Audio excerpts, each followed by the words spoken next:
The city is a city facing a lot of problems, especially money. Yet a lot of the work being done is trying to just make up for a budget hole in the city right now. In the second release of a series of reports on the New Orleans financial situation, the Bureau of Governmental Research looks at the cost to repair this city's infrastructure. Here with more on that, the President and CEO of the Bureau of Governmental Research, Janet Howard. And first of all, your report goes over a lot of things, and basically you show a city in a lot of trouble right now. We're a city in a lot of trouble in terms of infrastructure needs. I mean, the bright point right now is the school system. Looks like it has $1.8 billion from FEMA. That's wonderful.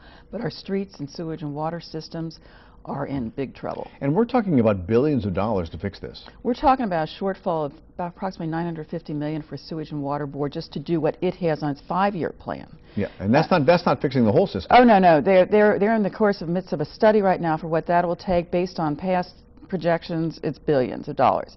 Then when you turn to the streets department says it needs $1.4 billion just to bring the poor and failed streets up to standard. And right now we're in a city that has an operating budget shortfall, but capital projects, there is money there. There's some money from different sources. There's some CDBG funding. You have the FEMA funding, which still has not been settled between the city and the Sewage and Water Board and FEMA. Those are sources. It's critical that as that money comes in, it's being used for the highest priority items. But it's the operating budget where the city is facing some real hurdles. Well, it does have major hurdles in its operating budget, but what happens is we've been seriously underfunding infrastructure for decades, and we have also then encountered the problems that came from Katrina. Eventually, all these, you need sewer, you need water just for a city to exist. And these things do catch up to you. You know, for a while, when there was all this talk about the new VA hospital and the new teaching hospital, the future for this city looked very bright, but now you have some concerns about that too.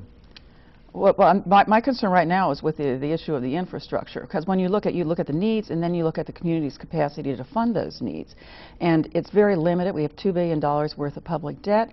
We have debt service payments that are high, and they're not going to be reduced for another 22 years. And by any kind of measure, we have high tax rates compared to our neighboring parishes, and so we're very squeezed. And what this comes down to is it says we really have to be very careful in prioritizing and coordinating among agencies as we go to the public for funding. And you guys are not a political agency, but how do you grade so far what Mayor Landrieu is doing? He is making some pretty good budget cuts. He's taken some steps that have needed to be done for a long time. He's issued the executive order reforming the contracting process. Yesterday announced that the take-home cars were finally going to be brought under control. So I think we're seeing positive steps on the budget front.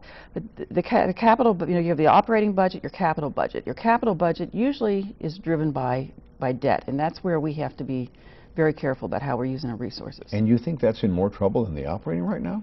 I think we're in big trouble on infrastructure. Obviously, you have to take care of your operating budget needs first, but ultimately to deal with the operating needs and with the capital needs, we're going to have to address some of our fundamental problems here, which is too much underassessed property, too much property off the tax rolls. If we don't build our base, we're going nowhere as far as those are concerned. And it's not just here in the city, it's the entire state, and many other cities and states around the country are facing the same kind of problems. Well, there's a lot of pressure on local government right now as the federal government has cut back more and more over decades.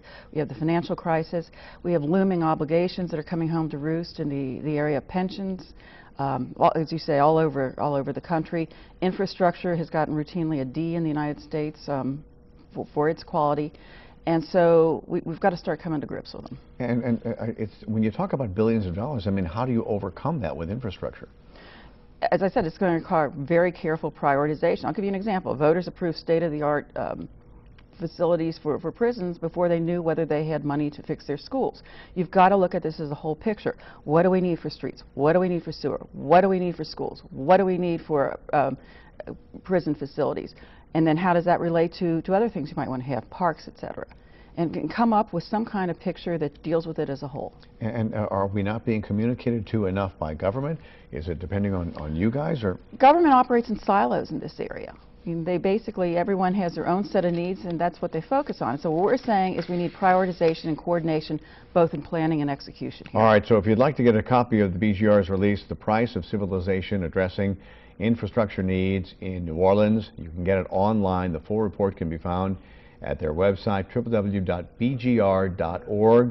And it is an enlightening report. Thank you.